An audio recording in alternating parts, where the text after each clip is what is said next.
Igreja, por favor, comigo, meu querido e minha querida, abra sua Bíblia no livro de Isaías. Hoje estaremos falando sobre essa expressão popular, não é? Que talvez você já falou algumas vezes: onde há fumaça, há fogo. Abra sua Bíblia no livro de Isaías, no capítulo de número 6. Irmãos, eu estava olhando para esse texto e quero compartilhar com a igreja, não é, que recentemente tomei uma decisão de dar uma abastecida, sim, ouvir mensagens em um retiro de pastores, e desde sexta-feira à noite eu estava ali em Rolim de Moura participando da convenção das igrejas batistas aqui de Rondônia, e nesses dois locais nós fomos muito abençoados com mensagens. Eu me abasteci bastante lá, e isso é bom, não é? Isso é muito bom quando a gente ouve boas palavras. Onde há fumaça, há fogo. Vamos ler esse texto então, queridos. Eu propus aí o texto de Mateus, mas eu vou me debruçar apenas em Isaías, que era o texto básico da nossa mensagem hoje. A partir do versículo de número 1: no ano em que o rei Uzias morreu, eu vi o Senhor assentado num trono alto e exaltado. A aba da sua veste enchia o templo. Acima dele estavam serafins, cada um deles tinha 6 asas, com 2 asas cobria o rosto, com 2 asas cobria os pés, e com 2 asas voavam, e proclamavam uns aos outros: Santo, Santo, Santo é o Senhor dos exércitos. A terra está cheia da sua glória. Ao som das suas vozes, os batentes das portas tremeram, e o templo ficou cheio de fumaça. Então gritei: ai de mim, estou perdido, pois sou um homem de lábios impuros, e vivo no meio de um povo de lábios impuros. Os meus olhos viram o Rei, o Senhor dos exércitos. Logo um dos serafins voou até a mim, trazendo uma brasa viva que havia tirado do altar com uma tenaz, e com ela tocou a minha boca e disse: veja isso tocou aos seus lábios, por isso a sua culpa será removida e o seu pecado será perdoado. Então ouvi a voz do Senhor conclamando: quem enviarei? Quem irá por nós? Eu respondi: eis-me aqui, envia-me.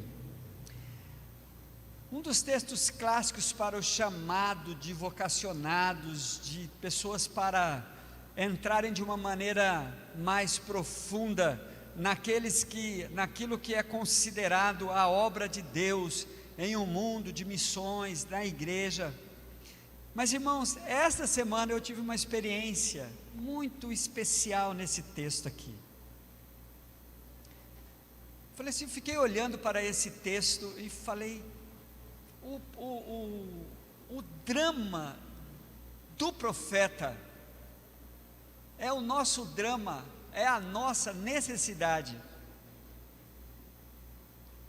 O contexto histórico deste texto foi um ano muito difícil, um ano de morte, um ano em que morreu um rei muito positivo, um reinado muito grande. Foi o reinado do rei Uzias, e ele foi um rei que, quando nós vamos acompanhar o reinado desse rei, quando ele morreu, realmente houve uma grande depressão, uma grande angústia, e foi no momento talvez de todos ali meio ainda angustiados com aquela situação, que o profeta tem uma visão única, onde aparece pela primeira e única vez os seres chamados serafins. O significado do seu nome é aproximado de abrasadores, mas no estudo de uma angelologia, até porque angiologia tem a ver com veias, né, doutora Marissa? Mas no estudo de angelologia há muita especulação com relação as categorias de anjos que tem aí, mas eu quero olhar aqui para esse texto, e junto com vocês, olharem que há uma singularidade aqui. É a única vez que aparece a expressão na Bíblia serafins. Você não vai encontrar mais em nenhum texto. Ideias talvez em Apocalipse capítulo 6, mas só aqui. Mas o primeiro detalhe dos serafins é o esforço que eles estão fazendo para voar. Poderiam estar voando com muita presteza e rapidez e tranquilidade, porque uma das características desses seres celestiais é que eles têm 6 asas. Mas quando olhamos para o texto, eu comecei a ter um direcionamento. Eu falei assim, com 6 asas era muito mais fácil voar, mas eles escolheram 2 asas para tampar os olhos, 2 asas para tampar os pés, e voar com as outras 2 asas. Eu olhei para esse texto e falei, Senhor, o que é isso aqui? O que queimou no meu coração, irmãos, é fazer o que é preciso, quando é preciso ser feito. A grandiosidade da revelação de Deus ali, fazia com que aqueles seres não ousassem a olhar para Deus, fazia com que aqueles seres representassem que eles estavam tapando aquilo que na concepção de os judeus contamina o homem, que é o seu contato com a terra. Eles tampavam os seus pés. Então eles faziam um esforço enorme, abrindo mão de um potencial de voo de 6 asas, para voar apenas com 2, mas reverenciar, se prostrar, se humilhar, e deixar bem claro a quem serviam e a quem estavam adorando. Por isso a expressão que a Bíblia traz é o que eles diziam: Santo, Santo, Santo é o Senhor dos exércitos, a terra está cheia da sua glória. Irmãos, que coisa tremenda, que coisa maravilhosa me chamou a atenção essas atitudes desses seres únicos aqui. Os serafins, tendo uma percepção da presença, da manifestação de Deus ali naquele lugar, a glória de Deus, Deus sendo exaltado no seu trono, as misteriosas vestes de Deus enchia aquele local, e os serafins estavam ali, fazendo o que era preciso. Poderiam voar tranquilamente, dar um show de voo ali, com as suas 6 asas. Tente imaginar aí um ser que você pode até ter visto em desenho ou em filme, com 6 asas, aqueles animais maravilhosos, e que estavam ali em uma reverência, cobrindo o seu rosto, cobrindo os seus pés, e voando com 2 asas. E fazendo, irmãos, um momento muito cheio de graça, de poder e de glória. O som das suas vozes e o bater das suas asas faziam estremecer o templo do Senhor. E aí chegou a percepção do profeta,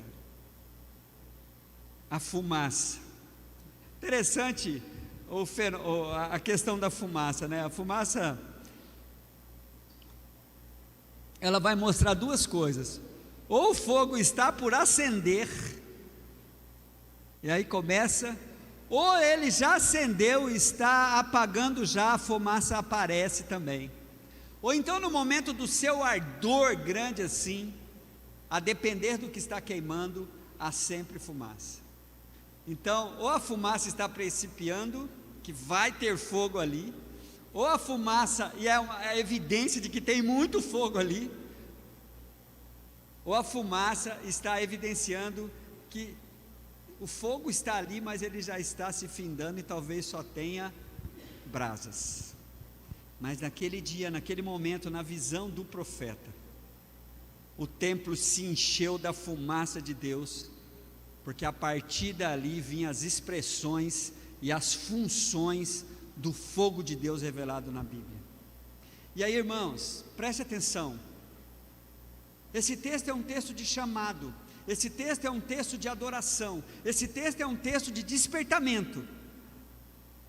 Mas olha para a reação do profeta, que fazia parte de uma crença, que já até ensinei aqui na igreja, que era um medo, um temor amedrontador de Deus, em que havia uma certeza de que qualquer pessoa que viesse ter uma visão de Deus real, essa pessoa morreria.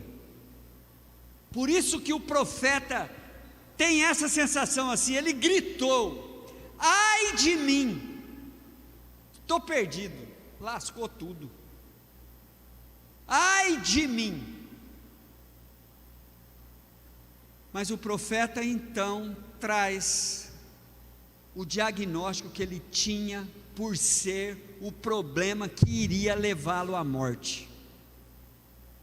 Não era simplesmente a crença judaica de que qualquer ser vivo ou qualquer ser humano que pudesse ter uma visão de Deus, da sua glória, morreria. Não, tinha um motivo aqui: a morte. A morte causada por aquilo que precisava ser purificado em sua vida. Então ele grita, irmãos, ele diz: porque eu sou um homem de impuros lábios.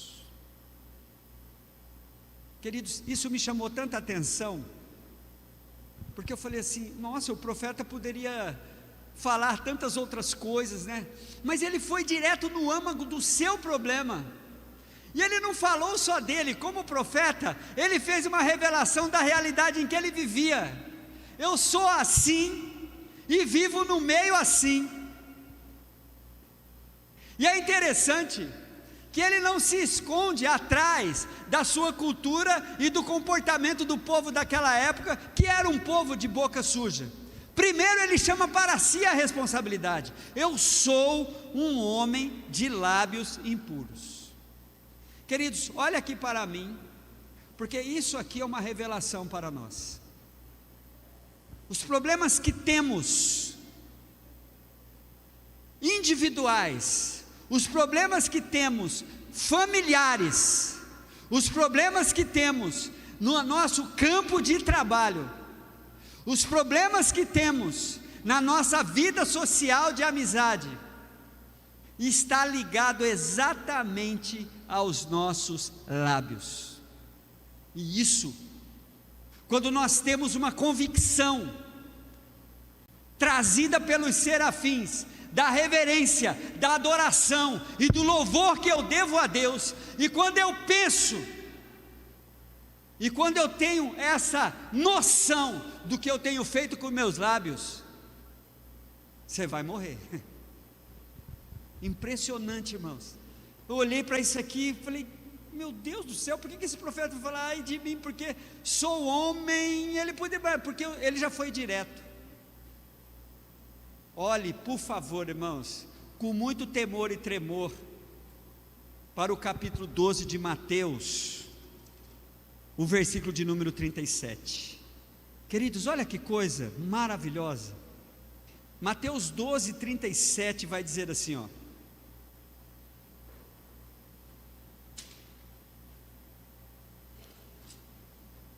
Mateus 12, 37 vai dizer assim, ó: pois por suas palavras, olha só que coisa tremenda, vocês serão absolvidos, e por suas palavras serão condenados. É daí que o profeta tem essa convicção, e eu quero que você particularize muito essa palavra nessa noite.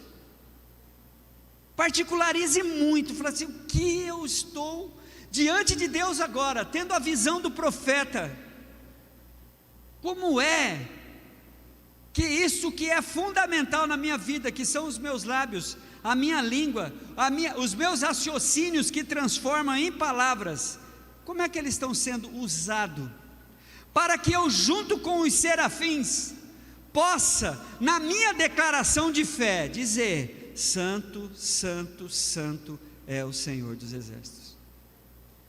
É impressionante, irmãos, como a revelação da palavra de Deus nos traz isso. Aí eu olho para esse texto e vejo Deus agindo agora. Quando o profeta tem essa noção, irmãos, ele também tem uma convicção da sua realidade social. Ele fala assim: ó, eu tenho a boca, eu sou um homem de impuros lábios, eu não tenho usado a minha boca para uma outra coisa, senão simplesmente ser alguém que concorda com o meio que eu estou. Aí ele diz: sou um homem de lábios impuros e vivo no meio de um povo de lábios impuros. E sabe o que aconteceu comigo? Eu estou diante de Deus agora, vou morrer, mas o Senhor é o Senhor. É interessante que não há um diálogo entre Deus e o profeta aqui, a não ser uma ação divina de Deus, que Ele está disposto a fazer sempre, quando alguém simplesmente se humilha, se rende e faz o que é preciso diante de Deus, que é o que vai nos tirar debaixo da condenação causada pelas nossas palavras. A Bíblia diz que a fé vem pelo ouvir, e ouvir a palavra de Deus. Depois a Bíblia fala assim: ó, se com a tua boca você confessar a Jesus.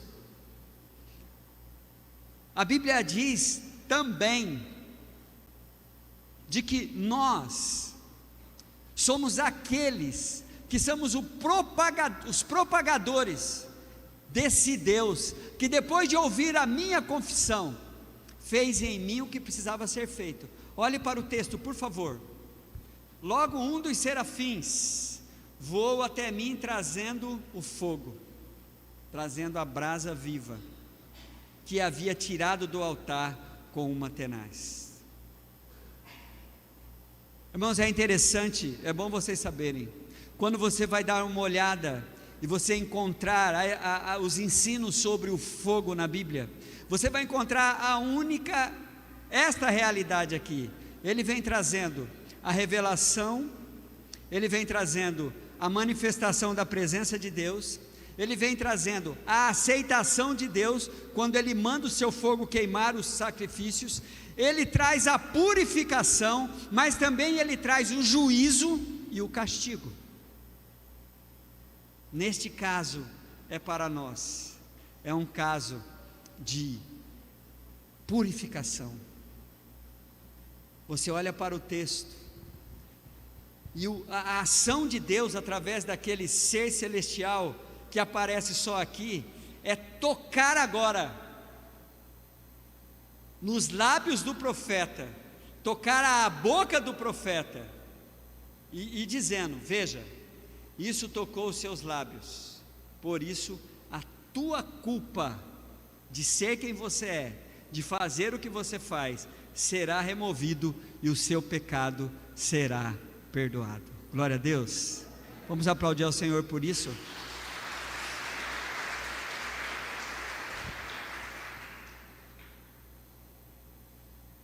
Irmãos, é maravilhoso demais, sabe por quê? A revelação da palavra de Deus vai nos colocar diante da situação assim.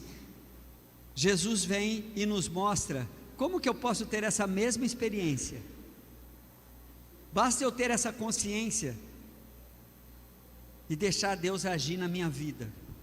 Você vai encontrar em 1 João 9 a Bíblia dizendo como que esse fogo vem queimar quando o meu coração não consegue mais suportar tanta ruindade, tanta malignidade, tanta maledicência, tanta podridão dentro de mim, expressada através das minhas palavras. Aí se confessarmos os nossos pecados, Ele é fiel e justo para nos perdoar todos os pecados e nos purificar de toda a injustiça, conforme o profeta levou. Irmãos, depois disso, olha que coisa maravilhosa. Depois disso, o profeta ouve a voz do chamamento. A pergunta que Deus sabe, quem vai dar a resposta? Ele sabe. Há uma pergunta da Trindade aqui, e a maioria dos estudiosos da Bíblia fala assim: aqui está Deus, está o Espírito Santo, está Jesus, juntos, chamando-nos para fazer o que é preciso agora, que eu recebi o toque de Deus, o tratamento de Deus, não a acusação, não o juízo, não a condenação. Aí ouve-se uma voz, Deus dizendo: quem enviarei? Quem irá por nós? Pela Trindade, por mim, por você. Aí o profeta responde: eis-me aqui. Mas irmãos, olha aqui para mim. Antes do eis-me aqui, houve o ai de mim. Tem muita gente disposta a fazer a coisa mais fácil que dá para fazer na igreja, cumprir algumas tarefas que a igreja proporciona. Uma delas talvez só vir aqui. Mas lembra dos serafins? Os serafins poderiam voar facilmente, com as 6 asas, mas eles escolheram reverenciar a Deus, 2 tampando os seus olhos, 2 tampando os seus pés, e se esforçando para voar com as outras 2. E quando ele se revela para o profeta tem uma reação de ai de mim, porque antes do eis-me aqui, Senhor, para ir à igreja, eis-me aqui para louvar, eis-me aqui para dançar, para tocar, eis-me aqui para ir para o aprisco, eis-me aqui, ó Deus, para falar do seu amor na minha casa ou no meu trabalho, eis-me aqui, Senhor, para participar da festa do milho, eis-me aqui, Senhor, para fazer essas coisas que qualquer um poderia fazer. Eu quero passar pelo ai de mim, porque senão esse fogo de Deus não virá mais para a sua ação purificadora, mas para queimar os que não abriram o seu coração com ai de mim. Antes do eis-me aqui, irmãos, antes do eis-me aqui, vem o ai de mim. E o ai de mim vai me trazer para aquilo que é fundamental. Mais uma vez eu vou te lembrar, os problemas graves que você está passando na sua casa, tem a ver com as palavras que estão acontecendo lá. Os problemas graves que estão acontecendo na igreja, tem a ver com as palavras que estão sendo ditas aqui. Os problemas graves que estão acontecendo no seu trabalho, tem a ver com aquilo que está sendo dito. E pare de procurar quem é outro que está falando, mas diante de Deus, que o Senhor revele o quanto os seus lábios estão precisando ser purificados, porque depois disso, quando você ouvir o conclamar de Deus, a quem enviarei, a quem dirá ir por nós, você já estará, você terá sido já um alvo da purificação, do toque de Deus, porque antes do eis-me aqui, tem o ai de mim. A quem enviarei? Aí sim, eis-me aqui, Senhor, envia-me a mim. Irmãos, lembra da percepção da fumaça? Deixa eu dizer uma coisa para você: onde há fumaça há fogo. Mas o fogo espiritual que nós estamos pensando hoje, como está na sua vida? Ele está começando a acender? Ele está queimando bastante? Ou ele já está apagando? O que o Senhor tem para nós nessa noite é uma introspecção na vida de cada um. Eu quero pedir para que o teu coração, teu pensamento inimigo impeça você de pensar em qualquer outra pessoa que deveria estar ouvindo isso, e pensasse em você: ai de mim, eu preciso do toque de Deus, eu preciso da purificação de Deus, eu preciso da manifestação de Deus em minha vida, eu preciso que a fumaça seja uma fumaça resultada de um fogo que está brilhando dentro de mim, e eu, junto com aqueles que sabem quem é o Senhor, possa cantar, possa dizer: santo, santo, santo é o Senhor dos exércitos. Não só a terra, mas a minha vida está cheia da sua glória. Então eu posso dizer agora: eis-me aqui, Senhor, envia-me a mim. Fique em pé aí, meu irmão, minha irmã. Fique em pé aí. Vamos louvar esse Deus tremendo. Vamos pensar, para que nós tenhamos, aplicando esse dizer popular, está acendendo, está no auge ou está apagando? Porque onde há fumaça, tem uma fumaça na sua vida, pode saber disso. Tem uma fumacinha subindo aí. Mas hoje, em nome de Jesus, nós vamos nos colocar diante do Senhor assim. Ai Deus, ai de mim. Eu quero tanto fazer a tua obra. Eu me sinto motivado, ó Deus, a me ajuntar com o seu povo, mas agora com os lábios purificados. Os defeitos, tanto na minha vida, que são tão patentes, como na vida de alguém, não vai ser mais importante, porque os meus lábios estão purificados. Eu vou orar, vou pedir perdão, vou perdoar, vou deixar o fogo do Senhor fazer a obra na minha vida, e que a fumaça seja o resultado do fogo que está queimando o que precisa ser queimado na minha vida. Vamos louvar, irmãos.